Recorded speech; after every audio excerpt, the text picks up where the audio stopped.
Okay, so tell us your name. My name is Marcia, better known as Marcy Carter. Okay, and do you live, play, or work in Ambridge? I live in Ambridge. Okay. Yeah. So no playing here yet? Oh, I do play in Ambridge too, quite often. Good. Okay.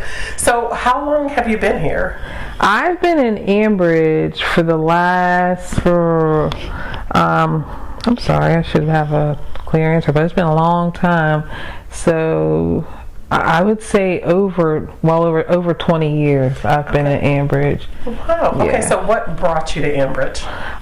Actually, my mother's family all grew up in Ambridge. So they grew up in Ambridge on the First Street area, and partly there, partly on Valley Road. And so I have a lot of family. I still have a large amount of family in Ambridge, a lot of friends, and so I have a lot of history here. So yeah. Okay. Yeah, you do have a big family. I don't know how many, but there's a lot. There's a lot. I actually personally only have one brother, but my mother's family, my mother is one of 14. Yeah, so I knew it was a lot. So, yeah, there's a lot. So a lot of my aunts and uncles actually feel like my brothers and sisters because we all very close knit family. Yes. So are most of them? A lot of them are still here. Yeah, actually, my mom's oldest brother, Alex, just passed away recently. Sorry to hear that. Yeah, he just had a funeral last week and a few days ago. And my mom has passed away almost 8 years now. So just those two out of the 14. Oh wow! So there's still 12. Wow, that's a lot. Yeah.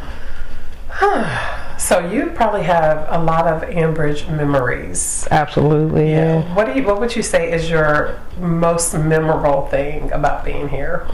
Some of the most memorable things in Ambridge are, of course, when I was younger.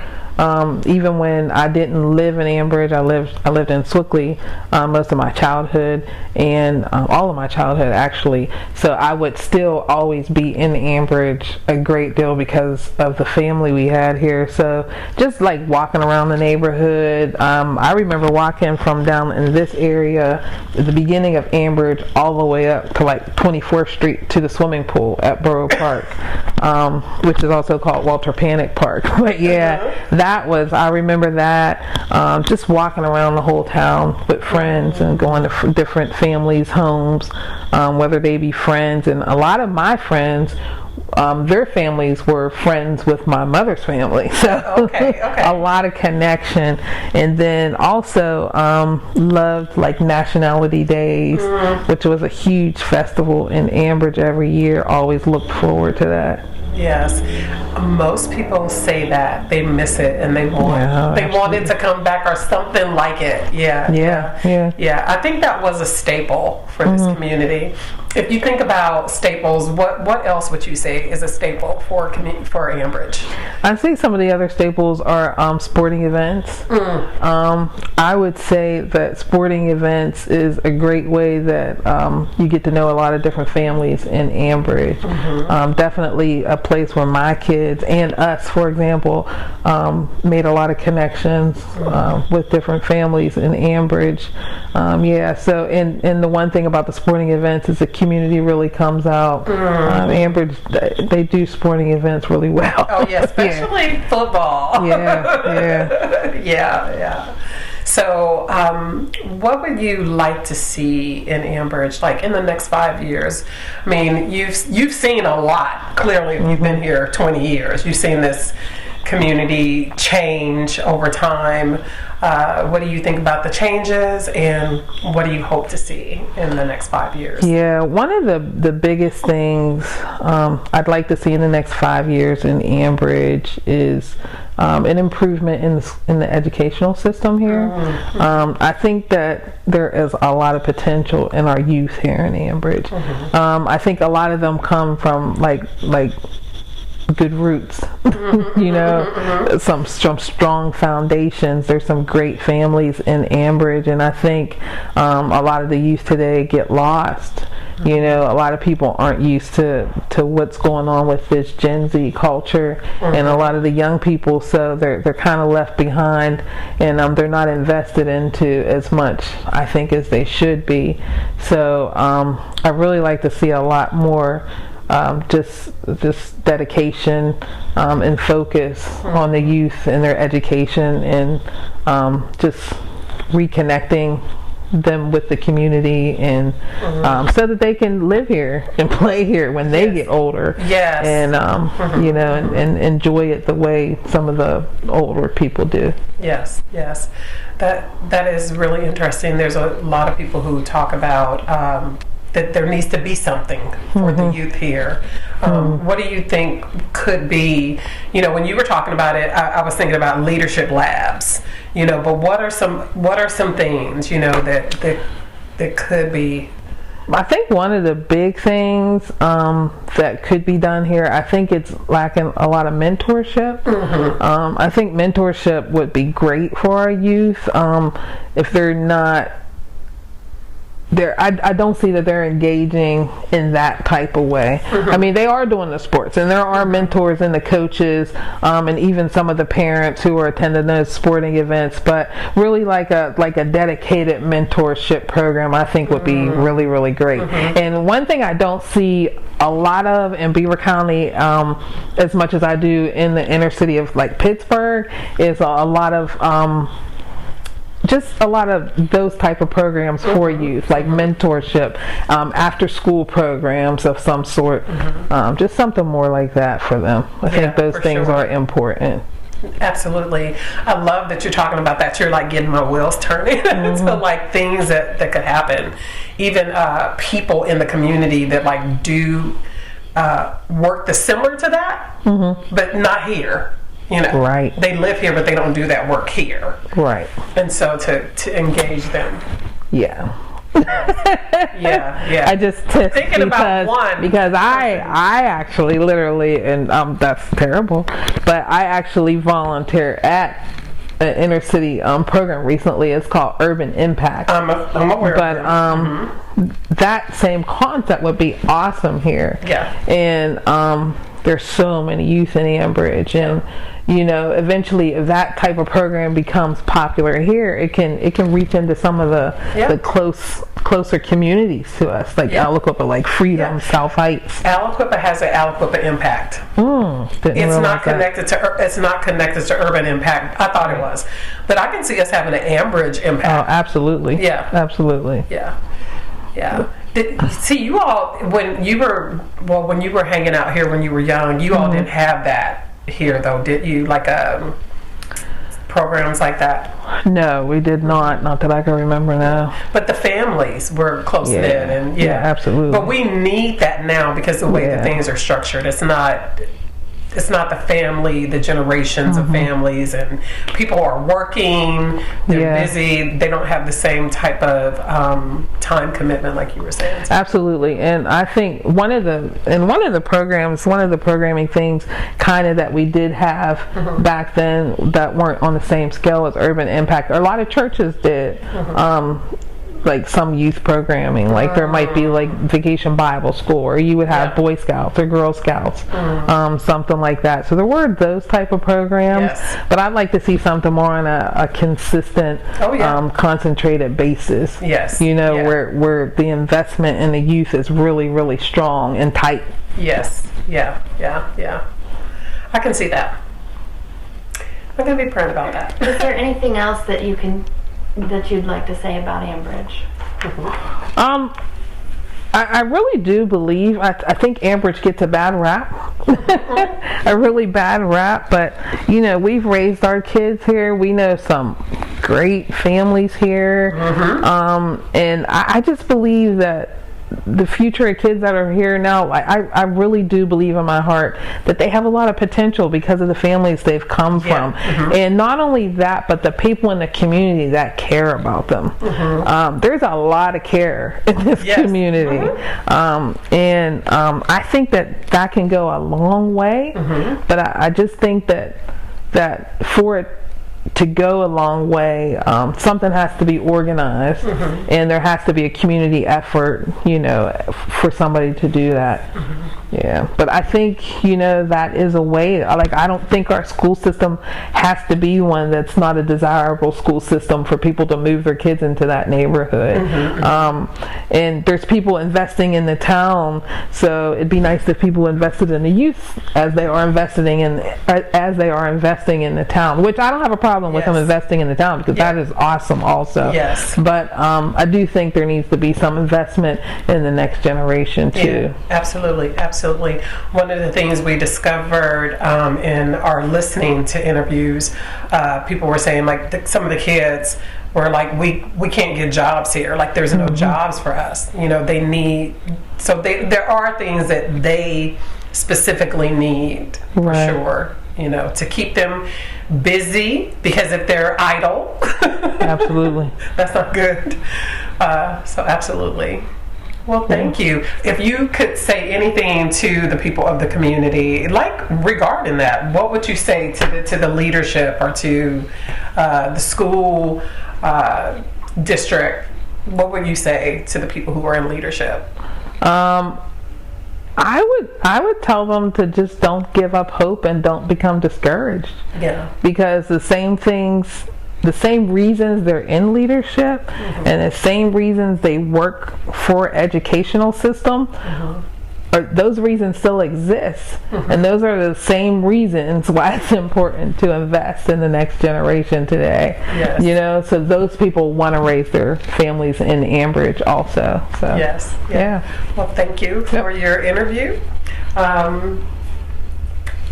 I want to ask some questions because of the bicentennial about First Street. Yeah, absolutely. Can you just tell us some memories of First Street? What it was like? Well, yeah. Well, I never lived there, but I feel like I have, because I hear so much about it throughout my whole life. One of the things that stuck out to me the most about First Street is because even when I tell people my maiden name, they know my family, and this could be like a Greek family or an Italian family. What's your maiden name? Berry, Berry. I just interviewed your siblings. Oh, really? Yeah. They're probably my aunts and uncles. Well, maybe. Really? Maybe. Yeah, on Sunday. Yeah. Wow. Was it? There were berries from There are. There's my Aunt Linda that goes there. My Uncle Brian. Yes. My Uncle David. He's a wealth of information. Yes, that's what. Yeah, my Aunt Eartha goes there also. So they all grew up on First Street. Yeah. And the one thing that stuck out to me about First Street when I hear about it from them and people that they grew up with is the sense of community and family. Even if you weren't related, there was a sense of family there where everybody looked out for everybody, and there were hard-working people there. They didn't have a lot of money, but they all banded together and took care of each other. And that's what community is all about. Yeah. Were you there? Yeah. Were you there before they tore everything down? No. Oh, you never were there? No, I just see pictures. When did they do that? Probably, I would think it was around the time that I was maybe born. Like, I was born in 1969, so I know that when I was born, I know our family's home had burnt down, and then they moved to Sewickley. So I would think close to that time period. Yeah. I believe my Uncle David would be able to tell you an exact date. Yeah, but it had to be around that time. But you still hear the Social Security building was probably 1960s, I would imagine. Maybe, yeah. But that you wouldn't know it, but I'm sure you've heard it, and I'm sure you've probably seen photos. That whole the side across from the apartment building over there was all homes. That's what I heard. Even down that hillside, there were homes all over there. You can't. It's like almost unimaginable. Yeah. That was a whole little neighborhood. Yeah, I was just driving around. Yeah. Because I've been doing some research on the early Ambridge, and I was just driving around just to get a feeling for it. And I don't really feel like I can just go down that slope on that road because it's a business. Right, And I right. think I'm trespassing or something. But Yeah. No, you I can't even imagine it. Like, Yeah. you know, I know, what's the alley name of? Oh, do you remember the alley? The name of the alley? Something alley. No, but that where the business is, and there's like a. Marshall Alley. You can go through there because I actually have come through there off 65. Oh. Yeah. Yeah, behind. Behind a valley. Yes, Yeah. behind the valley. Like so, right before you get to the valley, you can make a right, and you can turn and you come up behind that building. Interesting. Yeah, it is. What I'm curious about is the stone that's at the old Social Security building that's like in memory. I should look for that. There's a memorial there. I didn't know that. Yeah, I didn't know that either. And that's until, a church now. Yeah, I know. Yeah, it's a church now. Yeah. I didn't know that until I drove around there. Yeah, it's not that old. Yeah. Yeah. No, the church is just a few years old now. Yeah. But yeah, I'm familiar with. I know the pastor's wife is her nieces. I taught dance. They some of my dancers. They're adults now. They're like young adults. They're in college. There was one interesting thing that I learned about the First Street area because I was researching 1904 and 05 when all the plots of land were first sold. A lot of it was bought by the Christofek family. You know that name? Yeah. They own the place here. Yeah. He used to own this place too. Oh, really? Because he sold it to Bob Kuhale, who sold it to us. Okay. They owned a lot. Yeah, he left all his stuff in my garages. It was like, you can have it. I was like, I don't want your stuff. Go clean these garages out. Right. Yeah. My goodness. Yeah, it was really funny. I was like, Yeah, so there was the Ambridge plan of lots that was, I think, 8th Street to 1st Street. It must have been 1st Street. So they laid all that out in 1904, and then it was selling so fast, all of it, really quickly. And so I think, I don't know, I mean, I haven't found the conversation in letters or anything, but they needed more land to sell people, and so I think that's why that part just south of 1st Street was there, and it was selling for really cheap, like $250 a lot, compared to $1,000 to $1,500, I think, for the other lots. You know, like Park Road. Yeah. You know, and those were selling really, really cheaply, and I think it's because it was by the creek. Right. And I think Maplewood was always like probably one of the premier streets. It was tree lined and a pretty street, and Kennedy, and you know, my aunts and uncles told me they used to walk up to Ridge Road and pick fruit off of the trees up there, like the fruit trees up there. So there were like certain areas that were really nice, and you know, everybody worked in the steel mill, so they probably needed a lot of homes. Yeah, and what was nice about the Ambridge plan, this is before Ambridge became a borough, what was nice is everyone could walk to American Bridge really easily, and was it Central Tube or National Tube was not too far, and then there was Armco. Armco was down. I don't know, but there was a beautiful building across the street, the Ambridge, American Bridge building. Yeah. So I was told that the guy who built the Titanic built that building. Oh, I don't know. Yeah, that it was shaped in H. His last name was H something. Huh. Yeah, you have to check that out and see if that's urban legend. But that would be interesting to know. But that building was fabulous. I really thought they were going to turn it into like townhouses. I was surprised. I was shocked. I have a feeling that they let it go too long, and that was the problem. I don't know that, but I think that's why. It was gorgeous. Beautiful building. But anyway, it's coming out. Yeah. Except in pictures and memories. Yeah. Hopefully they put something nice there. We'll see. Besides a pump house or something. Yes. In a parking lot. Yes. Yeah. Yeah. That was not well planned. Yeah. Thought out.